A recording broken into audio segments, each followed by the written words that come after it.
Hello friends, this is Hadi Merchant. I am your new tutor for the costing subject.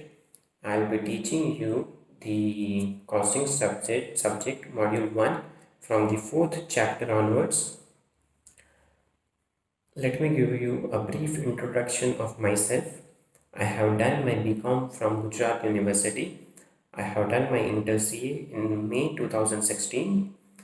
I have done some other qualifications as well, such as the MBA from Amity University, Noida, the distance learning course. I have done my Association of Certified Chartered Accountants, that is ACCA, a UK based qualification of worldwide accountants. And let us start our subject of costing without wasting much of the time. So, to start with, let me give you an introduction of how the formalized costing subject came into existence.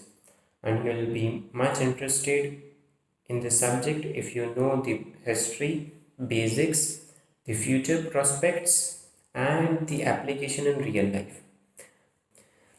तो ये जो overheads subject का introduction आपको chapter 1, 2 और 3 जो है वो अलग ट्यूटर ने पढ़ाए होंगे।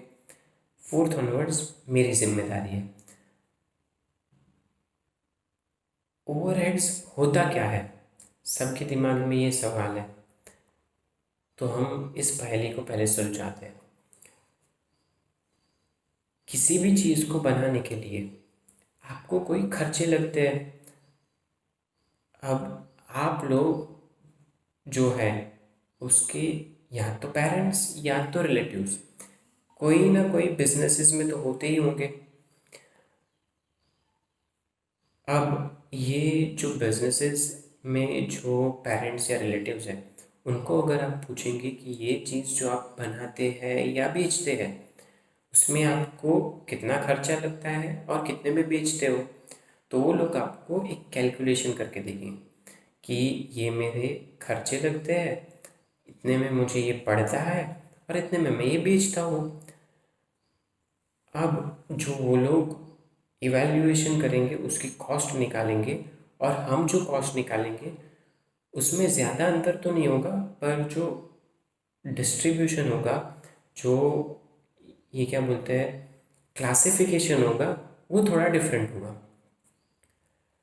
अब चीज़ ये है कि जो मैं आपको पढ़ाने जा रहा हूँ वो है ओवरहेड्स। अगर आप उनको पूछेंगे कि वो लोग क्या बनाते हैं, जैसे कि हम लोग एक एग्जांपल लेते हैं पेन का।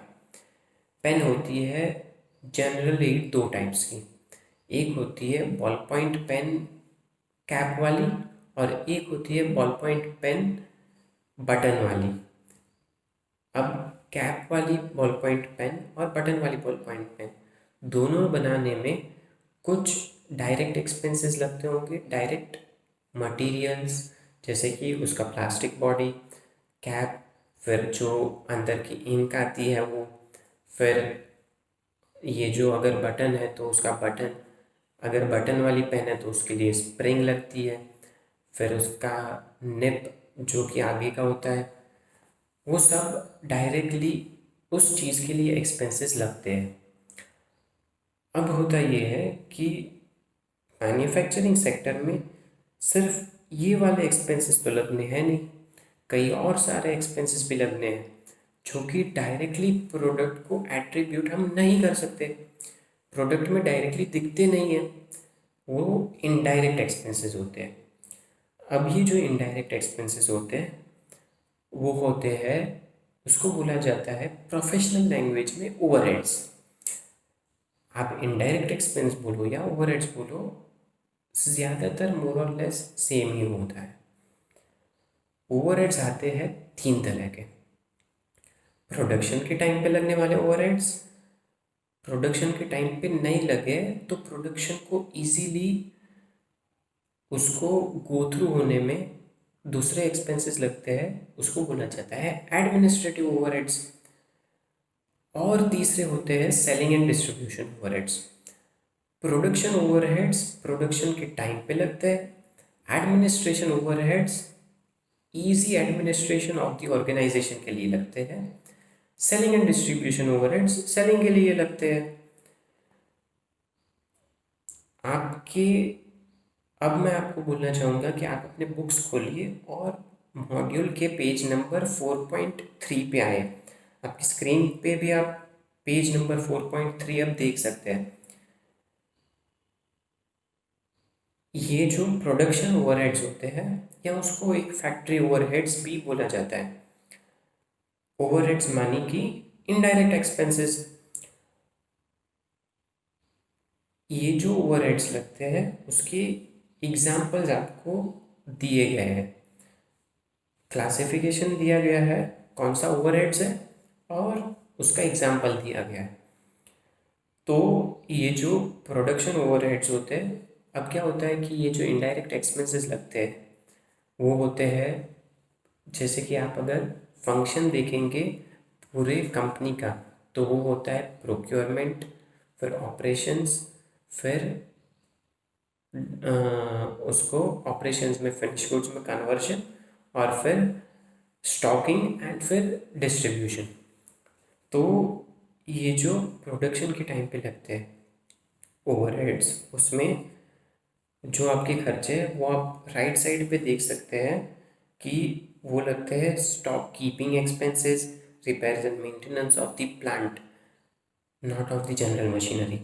जैसे कि अकाउंट्स डिपार्टमेंट में अगर रिपेयर्स एंड मेंटेनेंस चलता है ऑफ द कंप्यूटर्स तो वो repairs and maintenance of the plant नहीं है, प्रोडक्शन ओवरहेड्स में नहीं जाएगा। फिर डेप्रिसिएशन ऑफ फैक्ट्री बिल्डिंग, जो कि फैक्ट्री बिल्डिंग है उसका डेप्रिसिएशन।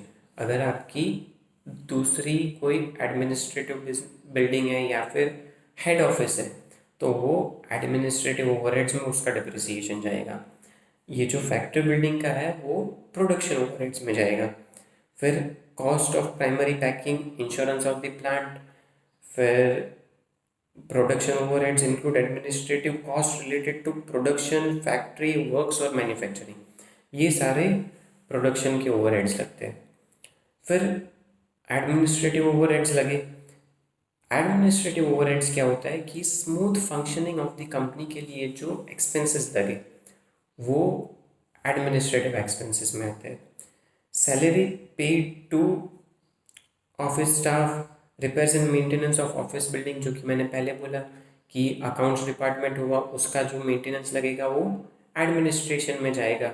फैक्ट्री बिल्डिंग का लगा तो रिपेयर्स एंड मेंटेनेंस तो प्रोडक्शन ओवरहेड्स में जाएगा। फिर depreciation of office building, postage and stationery, lease rentals in case of operating lease, and accounts का एक्सपेंसेस, ऑडिट एक्सपेंसेस, ये सारे एडमिनिस्ट्रेटिव एक्सपेंसेस में जाते हैं, एडमिनिस्ट्रेटिव ओवरहेड्स में जाते हैं। फिर आते हैं सेलिंग एंड डिस्ट्रीब्यूशन ओवरहेड्स, जो कि हमने पहले कोई चीज़ बनाई उसको, मतलब पहले हमने रॉ मटेरियल्स लिए उसको कन्वर्ट किया, मतलब प्रोडक्शन किया, फिर उसको हमने डिस्ट्रीब्यूशन के लिए भेजा।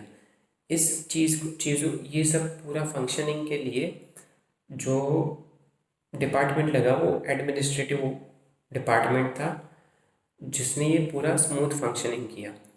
उसके बाद आता है जो सेलिंग डिपार्टमेंट होता है, डिस्ट्रीब्यूशन डिपार्टमेंट होता है, जो कि हमारी बनाई हुई चीज़ कंज्यूमर्स तक पहुंचाता है। तो उसके जो एक्सपेंसेस लगते हैं उसको सेलिंग एंड डिस्ट्रीब्यूशन ओवरहेड्स बोला जाता है। Selling commission, advertisement cost, sales office expenses, delivery van expenses, transit insurance, warehouse and cold storage. अगर आप मोवा में रहते हो तो कोल्ड स्टोरेज बहुत ज़्यादा यहाँ पे चला है। फिर सेकेंडरी पैकिंग एक्सपेंसेस, देखो जो प्राइमरी पैकेजिंग एक्सपेंसेस था वो प्रोडक्शन ओवरहेड्स में था, लेकिन जो सेकेंडरी पैकिंग एक्सपेंसेस है वो सेलिंग एंड डिस्ट्रीब्यूशन ओवरहेड्स में है। ऐसा क्यों? जो प्राइमरी पैकिंग था, मतलब कि उसके बिना कोई चीज़ नहीं बेची जा सकती। जैसे कि अगर आप पेन लेने जाएंगे तो उसको कोई एक सिंपल बॉक्स में तो डालना ही डालना है, तो उसका जो नॉर्मल जो ब्रांड का बॉक्स होता है जो हम परचेज करते हैं उसको प्राइमरी पैकेजिंग बोलते हैं, जिसके बिना वो नहीं बेची जा सकती। जो सेकेंडरी पैकेजिंग होता है वो कस्टमर ने स्पेशली ऑर्डर किया है, उस वजह से हमको पैकिंग करना पड़ा। जैसे कि अगर कोई कंपनी में आप अगर जाते हैं तो उसकी हुआ बॉक्स होगा, उसमें वो चीज़ रखी होगी, तो उसको सेकेंडरी पैकेजिंग बोलते हैं।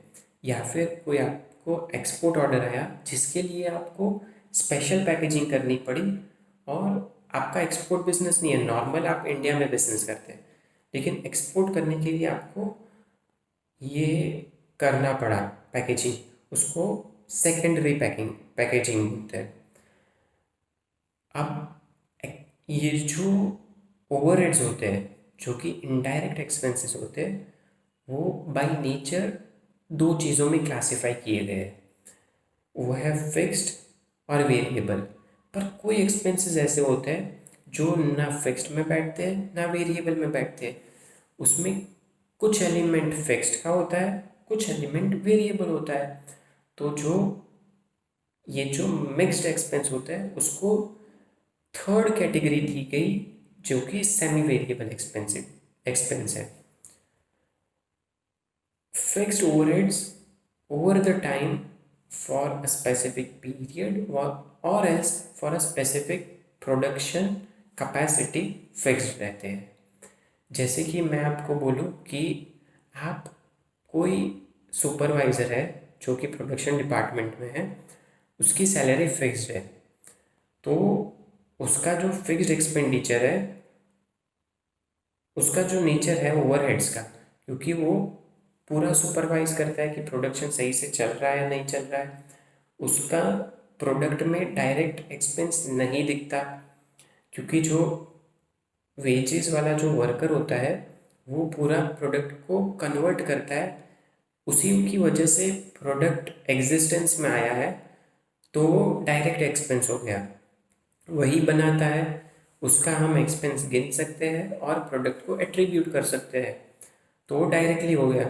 पर ये जो है वो फिक्स्ड नेचर का है और डायरेक्टली नहीं दिखता, क्योंकि वो जो वर्कर है उसको सुपरवाइज करता है कि वो सही से काम कर रहा है नहीं कर रहा है, उसका परफॉर्मेंस सही है कि नहीं है, वो प्रोडक्ट जो बना रहा है वो सही बन रही है नहीं रही। तो ये फिक्स्ड ओवरहेड्स हो गया, सुपरवाइज़र का एक्सपेंसेस, सैलरी, फिक्स्ड एक्सपेंसेस जो होती है, फिर डेप्रिसिएशन जो है वो लगना ही लगना है,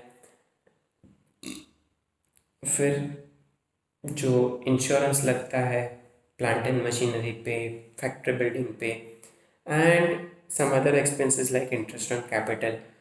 दिखने में अगर वो expenses over the time fixed रहेंगे तो वो फिक्स्ड ओवरहेड्स है।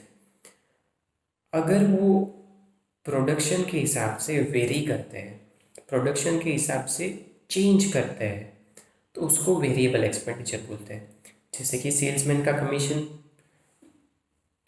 अगर आप बिस्किट मैन्युफैक्चरर है तो आपको थोड़े थोड़े टाइम पे जो कि मशीन है और उसमें डाई आती है कि बिस्किट का एक पर्टिकुलर शेप होता है, तो शेप में बिस्किट्स को लाने के लिए एक डाई आती है, तो वो जो डाई घूमती है उसको घुमाने के लिए उसको ग्रीसिंग करना पड़ता है, हर बार थोड़ी थोड़ी टाइम पे उसको ऑयलिंग करना पड़ता है, तो वो एक्सपेंसेस इनडायरेक्टली लगे एंड फिक्स नेचर के नहीं है, क्योंकि प्रोडक्शन बढ़ेगा तो उस हिसाब से आपको ज़्यादा बार ग्रीस करना पड़ेगा, प्रोडक्शन कम होगा तो कम बार ग्रीस करना पड़ेगा, तो वो हर थोड़े थोड़े टाइम पे, मतलब थोड़े प्रोडक्शन के बाद उसको लगना है, तो वो इनडायरेक्ट वेरिएबल ओवरहेड्स हो गया।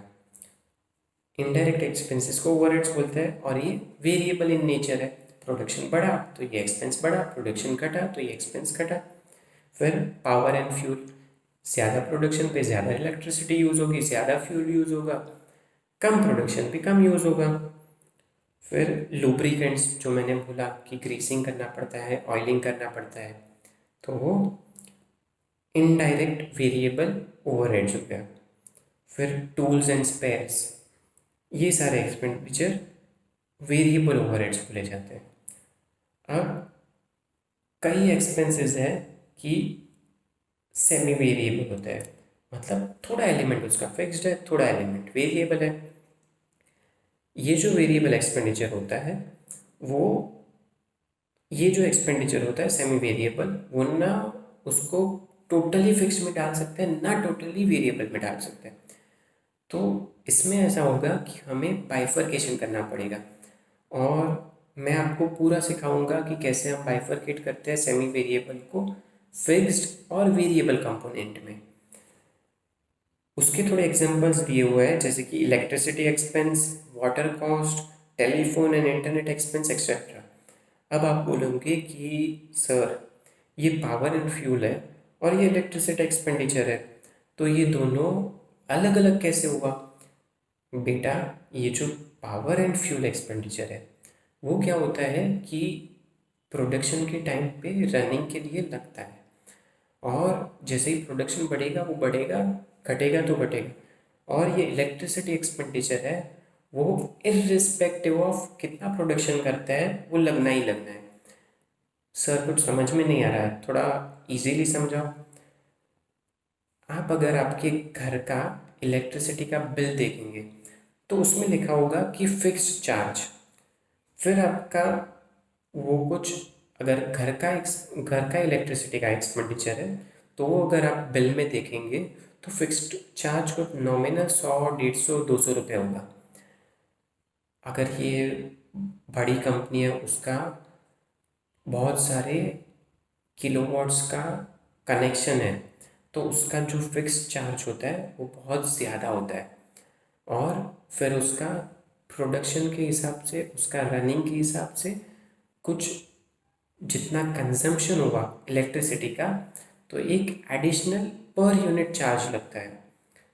जनरली आप अगर वो आपका इलेक्ट्रिसिटी का बिल देखेंगे तो आपको पता चलेगा कि पावर कंजम्पशन कितना यूनिट्स हुआ और पर यूनिट कितना चार्ज लगता है, उसके हिसाब से आपको एक फिगर मिल जाएगी।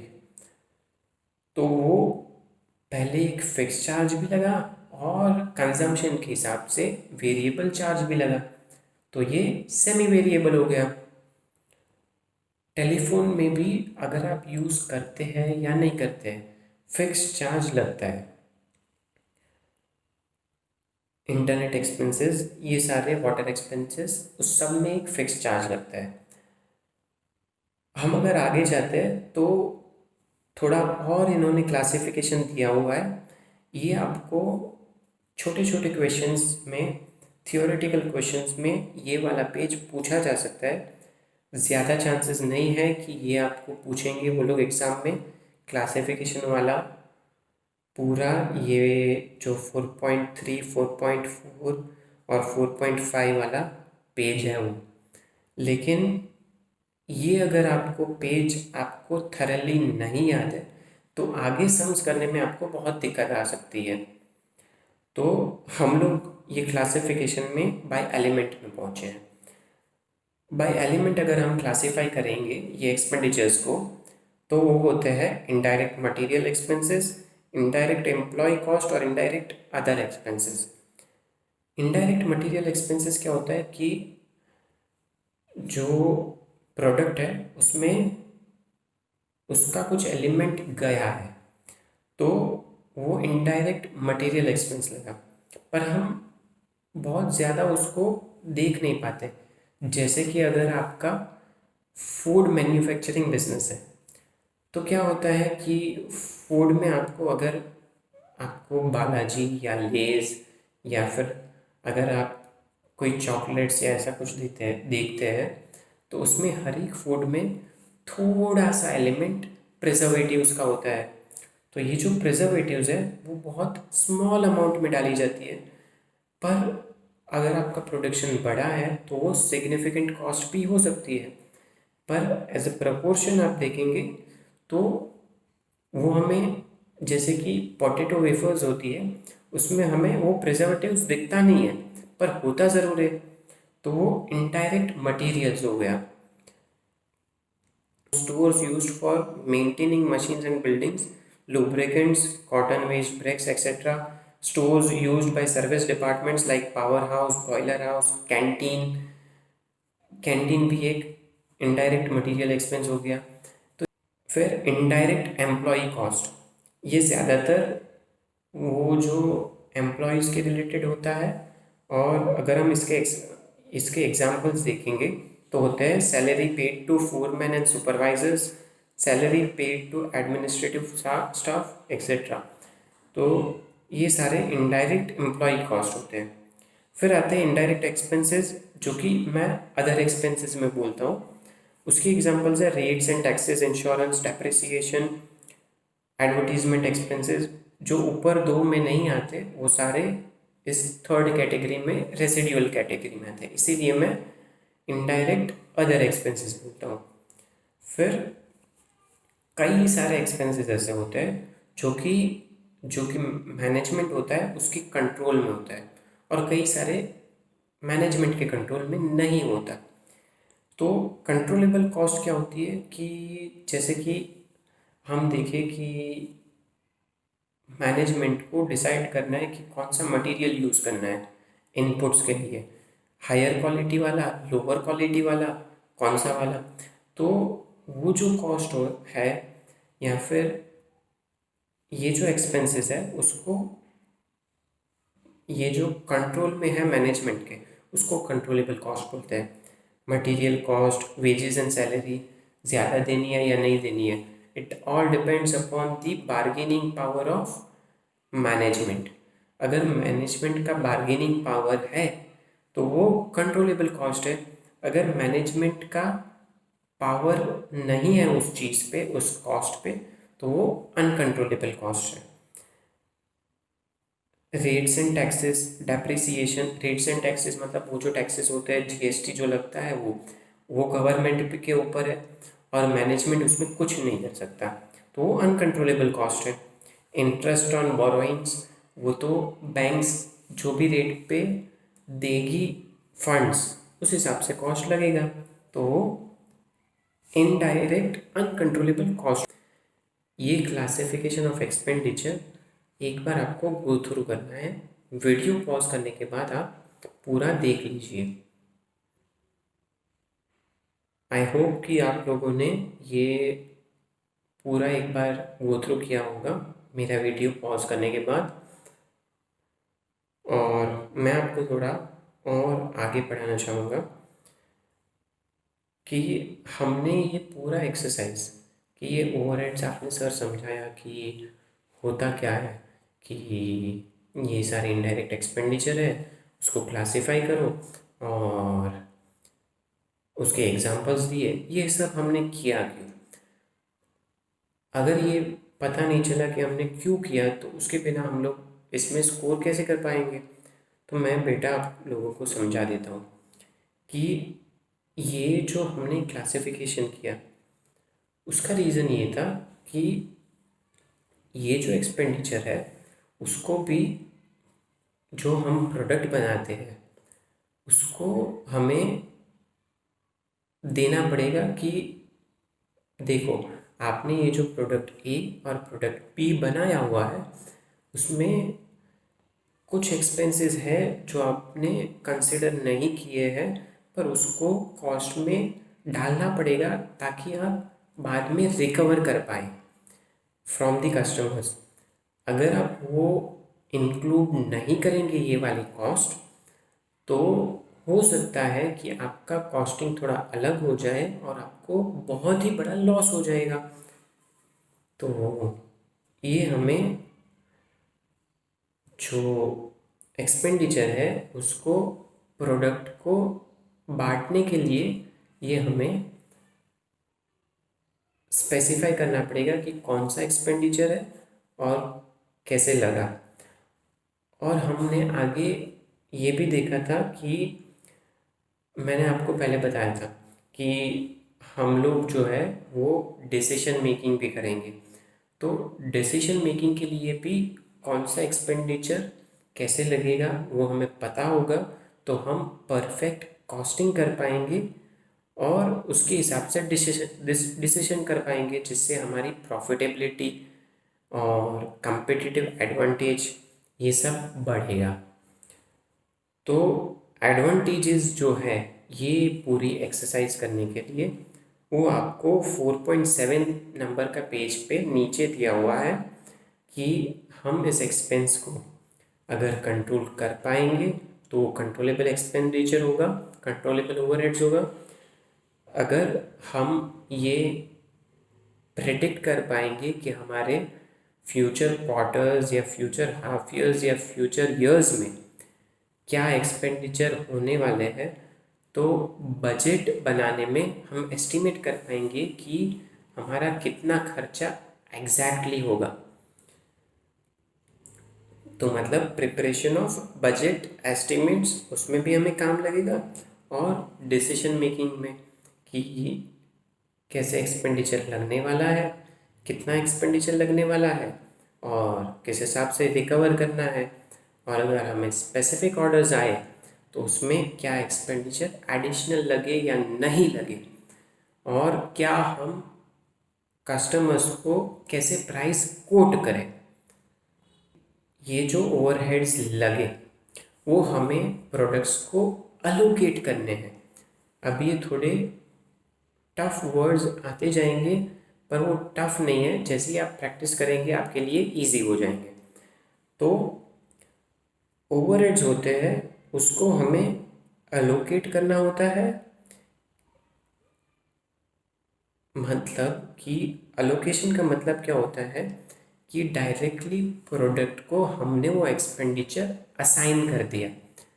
मतलब कि इनडायरेक्ट एक्सपेंडिचर, जैसे कि हमारा एक डिवीजन है जो कि कैप वाली पेन बनाता है, और दूसरा डिवीजन है जो कि बटन वाली पेन बनाता है, तो उसमें जो एक्सपेंडिचर लगा, एक पर्टिकुलर डिवीजन का एक्सपेंडिचर जो कि सिर्फ कैप बनाने वाली डिवीजन ने लगाया था एक्सपेंडिचर, इनडायरेक्ट एक्सपेंडिचर था, तो उसको हम डायरेक्टली कैप वाली पेन से रिकवर करना चाहेंगे तो डायरेक्टली उसको अलोकेट किया जाएगा। और एक एक्सपेंडिचर होता है जो कि अलोकेट हम नहीं कर पाएंगे, उसको हमें रीजनेबल बेसिस पे अपोर्शन करना होगा।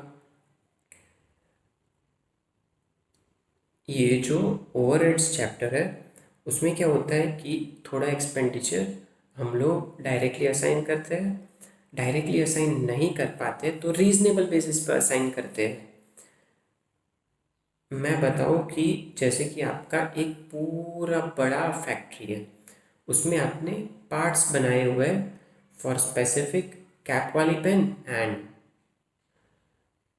बटन वाली पेन, तो जितना एरिया कैप वाली पेन यूज़ करती होगी और जितना एरिया बटन वाली पेन यूज़ करती होगी, उस हिसाब से हम डिफ्रेंशिएट करेंगे कि कितना रेंट हमारा जो फैक्ट्री बिल्डिंग का है वो किस डिपार्टमेंट को लगना चाहिए। तो रीजनेबल बेसिस पे जो हम प्रोडक्ट्स को एक्सपेंडिचर असाइन करते हैं उसको बोला जाता है कॉस्ट अपोर्शनमेंट।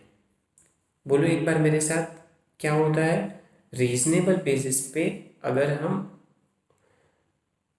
ये कॉस्ट को डिस्ट्रीब्यूट करते हैं तो उसको बोला जाता है कॉस्ट अपोर्शनमेंट।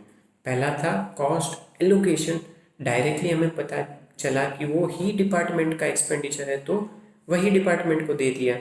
लेकिन हमें डायरेक्टली अगर पता नहीं चलता है तो हम रीजनेबल बेसिस पे वो कॉस्ट को डिस्ट्रीब्यूट करेंगे, तो कॉस्ट उसको बोला जाता है कॉस्ट अपोर्शनमेंट। अब क्या होता है कि हमें तो प्रोडक्ट्स से वो जो इनडायरेक्ट एक्सपेंसेस लगे उसको रिकवर करना है। कई सारे ऐसे एक्सपेंडिचर है जो कि उस डिपार्टमेंट्स को लगते हैं जो कि डायरेक्टली कस्टमर से रिलेटेड नहीं होता। जैसे कि अकाउंट्स डिपार्टमेंट, वो तो सारा काम करता है, लेकिन वो जो बेचारा जो सर्विस प्रोवाइड करता है ऑर्गेनाइजेशन को, उसकी सर्विस डायरेक्टली मार्केट में बेची नहीं जाती, क्योंकि हम प्रोडक्ट्स बेचते हैं, सर्विसेज तो बेचते नहीं हैं। तो वो जो सर्विस जो इंटरनली डिपार्टमेंट को दी गई, लेकिन डायरेक्टली हम लोग रिकवर आउटसाइड कस्टमर से नहीं कर सकते, जैसे कि अकाउंट डिपार्टमेंट का एक्सपेंडिचर, तो वो हम उसको जो एक्सपेंडिचर है वो पहले हम डायरेक्ट उसका जो एक्सपेंडिचर है वो लिखेंगे। उसके बाद जो हमने कई एक्सपेंडिचर है वो अलोकेट किए जैसे कि रेंट्स वगैरह, वो भी उसको देंगे। उसके बाद जो भी उसका टोटल एक्सपेंडिचर होगा वो भी प्रोडक्शन डिपार्टमेंट्स को रीजनेबल बेसिस पे असाइन करेंगे।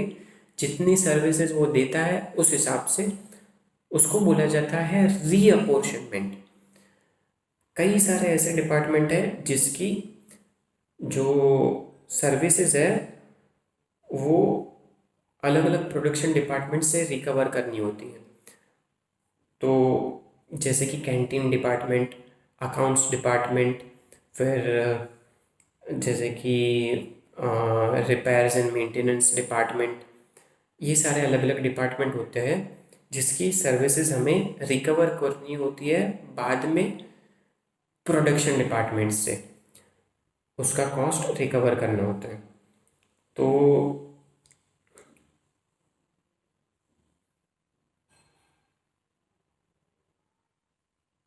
ये जो हमने एक्सपेंडिचर्स किए हैं उसको हमने डिस्ट्रीब्यूट किया और फिर रिकवर करने चाहे। अब ये थियरी बहुत ज़्यादा हो गया, आप बोलोगे कि सर थोड़ा प्रैक्टिकल करवा लो। तो हम लोग पहले,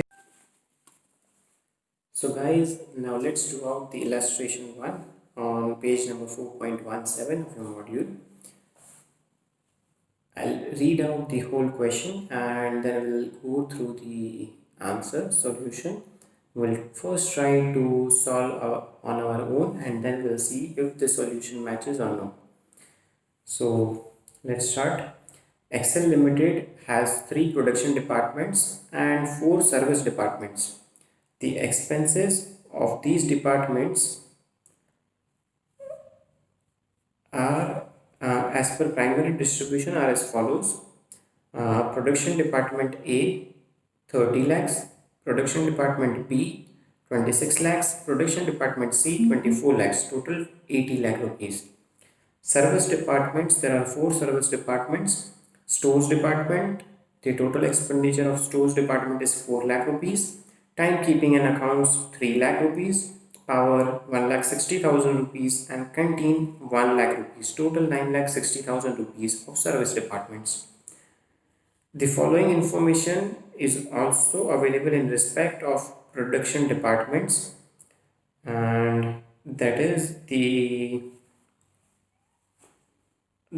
this information is given to you for apportioning those service department expenses. The horsepower of machine, how many horsepower are consumed by each department are given. Department A 300, department B 300, department C 200. Number of workers working in the departments, department A 20, department B 15, department C 15. Value of stores requisition in rupees. Department A 2,50,000, Department B 1,50,000 and Department C 1 lakh rupees. Prepare a statement apportioning the cost of service departments over production department. Now, as I have taught you that the service department costs are apportioned on a reasonable basis to the production departments to recover the cost of those service departments. Production departments are the earners and the service departments are only expenditures. So अगर हम ये question देखते हैं तो हमें एक table बनाना है। Without seeing the answer, we'll first try on our own and we'll try to apply our logic and फिर हम आगे बढ़ेंगे कि ICAI ने कैसे किया है।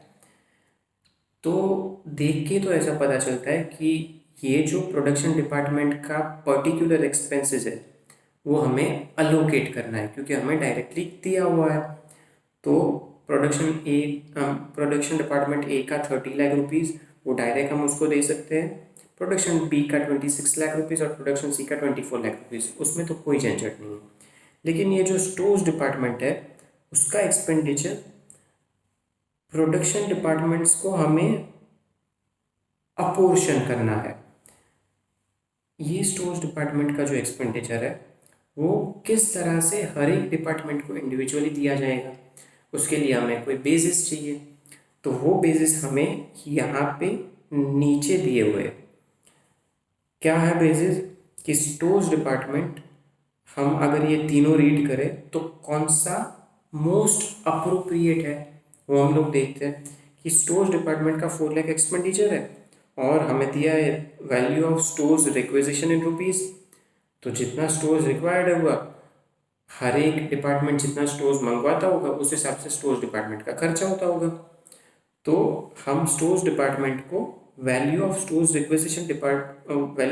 रिक्वेजिशन बेसिस पे अपोर्शन कर देंगे ये एक्सपेंस को। फिर जो दूसरा एक्सपेंस है वो है टाइम कीपिंग एंड अकाउंट्स का। तो ये जो टाइम कीपिंग एंड अकाउंट्स का एक्सपेंस है वो हम, टाइम कीपिंग क्या होता है मैंने आपको पहले बताया था कि कितने बजे वर्कर आया, कितने बजे जाएगा, कितनी छुट्टी ली, क्या उसकी प्रोडक्टिविटी है, ये सारी चीज़ें। तो वो वर्कर से रिलेटेड है और अकाउंट्स एक साथ लिया हुआ है, मतलब उसी के रिलेटेड का अकाउंट्स कि किस वर्कर को कितना देना है, उसका एडमिनिस्ट्रेशन। तो वो हम डिस्ट्रीब्यूट करेंगे, अपोर्शन करेंगे नंबर ऑफ वर्कर्स के बेसिस पे। फिर हम देखते हैं कि कैंटीन डिपार्टमेंट का खर्चा, या फिर एक मिनट, पावर डिपार्टमेंट का खर्चा। तो पावर डिपार्टमेंट का खर्चा जो है वो है 1,60,000 और हर एक डिपार्टमेंट कितना हॉर्स पावर यूज़ करता है वो भी दिया हुआ है, उसी हिसाब से हम उसको डिस्ट्रीब्यूट कर देंगे। अब आप बोलोगे सर ये जो 3 अपोर्शनमेंट के बेसिस दिए थे और 3 सर्विस डिपार्टमेंट्स तो यूज़ हो गए, अब एक और सर्विस डिपार्टमेंट रहा तो उसको कहाँ से लाएंगे, कैसे डिस्ट्रीब्यूट करेंगे। तो उसमें घबराते क्यों हो बच्चों, वो भी हम लोग इजीली कर पाएंगे कि एक है ही कैंटीन डिपार्टमेंट का खर्चा। तो कैंटीन डिपार्टमेंट का खर्चा कैसे होगा, जितने वर्कर्स होंगे उतना खाना जाएगा, उतना ही खर्चा होगा कैंटीन डिपार्टमेंट का। तो हाँ, कैंटीन डिपार्टमेंट का खर्चा भी मैं सेम कलर यूज़ करता हूँ जो मैंने टाइम कीपिंग एंड अकाउंट्स के लिए यूज़ किया है। कैंटीन डिपार्टमेंट का खर्चा नंबर ऑफ वर्कर्स के हिसाब से हम डिस्ट्रीब्यूट कर देंगे। किस रेशियो में, ये वाले रेशियोज में, मतलब हॉर्स पावर ऑफ मशीन जो दिया हुआ है वो है 300:300:200, मतलब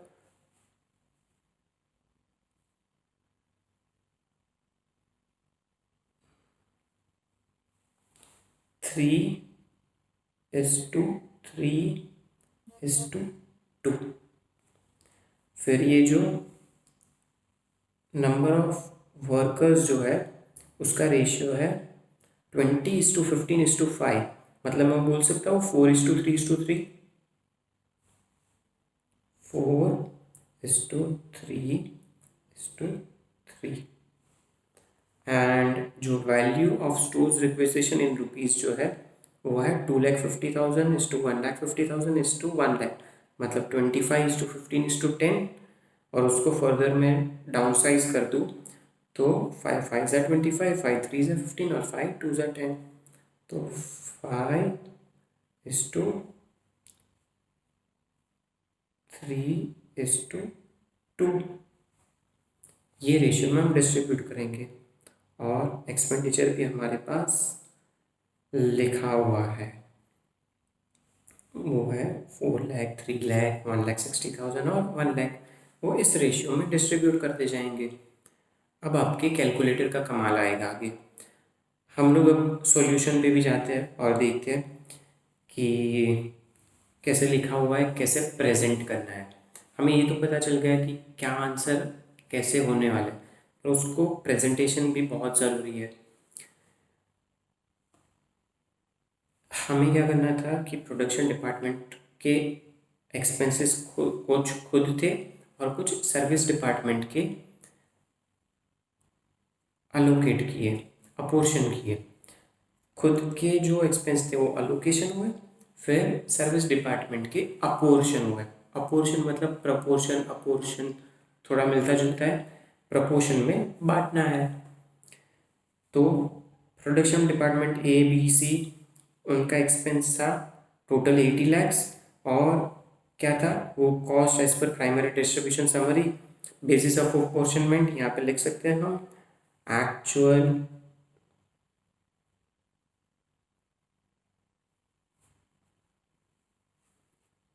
$30 lakhs, $26 lakh, $24 lakhs, $30 lakhs, $26 lakh, $24 lakh। फिर आएंगे सर्विस डिपार्टमेंट्स। पहला सर्विस डिपार्टमेंट स्टोर डिपार्टमेंट उसका ये कलर है, देखते हो कि वो कौन से रेशियो में जाएगा।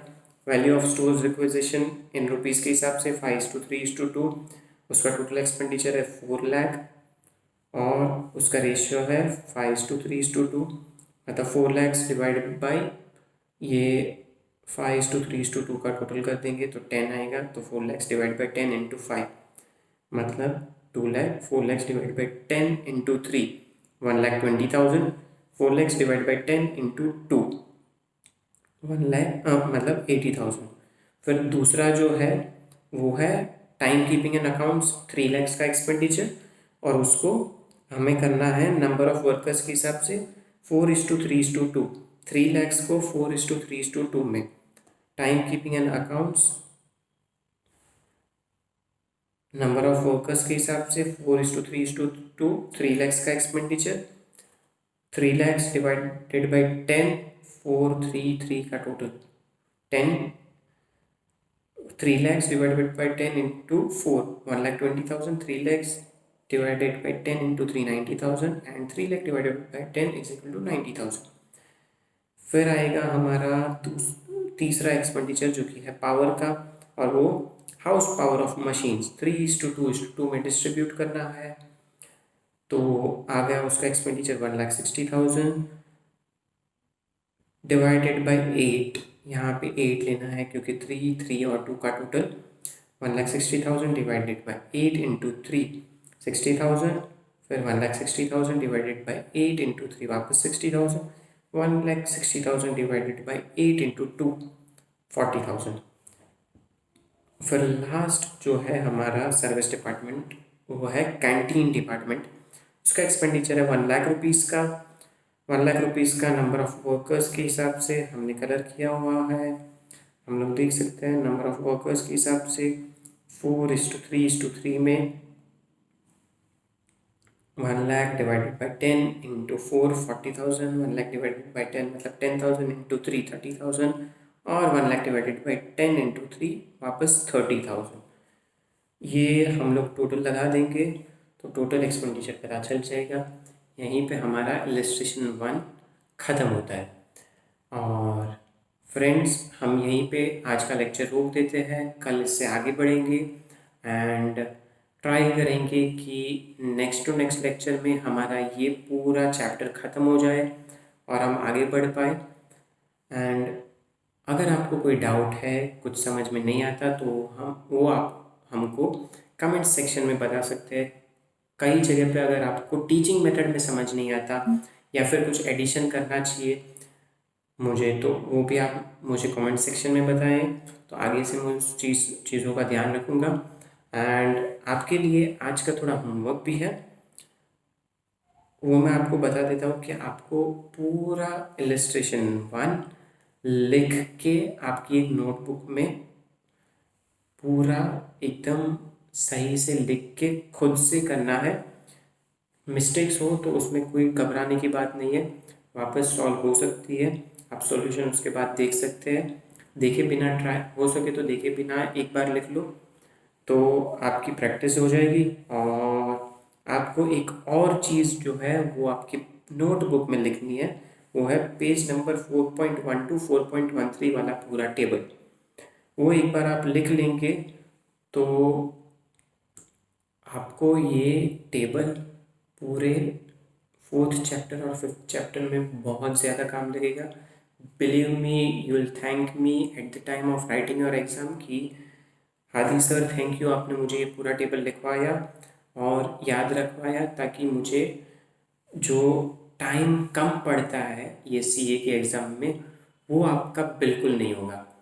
अगर ये क्वेश्चंस आ गए तो ये आपको 4.1 to 4.13 वाला टेबल लिखना है एंड इलस्ट्रेशन 1 पूरा, उसके बाद वापस देखे बिना ट्राई करेंगे कि हम लिखेंगे। एंड एक और चीज़ आपको सिर्फ रीड करनी है, वो है पेज नंबर 4.3 है, 4.3, 4.4 और 4.5 का क्लासिफिकेशन, 4.3, 4.4 और 4.5 का क्लासिफिकेशन, वो एक बार आपको रीड करना है। जस्ट दी क्लासिफिकेशन क्या किया है और उसके एग्जाम्पल्स, दैट्स इट। एक बार रीड कर लो एंड आपका आज का हो गया। एंड कल हम लोग इससे आगे बढ़ेंगे, और जो मैंने बताया है कि आप लोग कमेंट सेक्शन में कुछ भी डाउट्स हो तो आप मुझे पूछ सकते हैं। अगर आपको मेथड में भी कुछ चेंज करवाना है कि सर ऐसे पढ़ाए या वैसे पढ़ाए, तो उस हिसाब से मैं कुछ चेंजेस भी करता रहूँगा। होप आपको समझ में आया होगा। थैंक यू वेरी मच, और आज का लेक्चर यहीं पे समाप्त होता है। Thank you.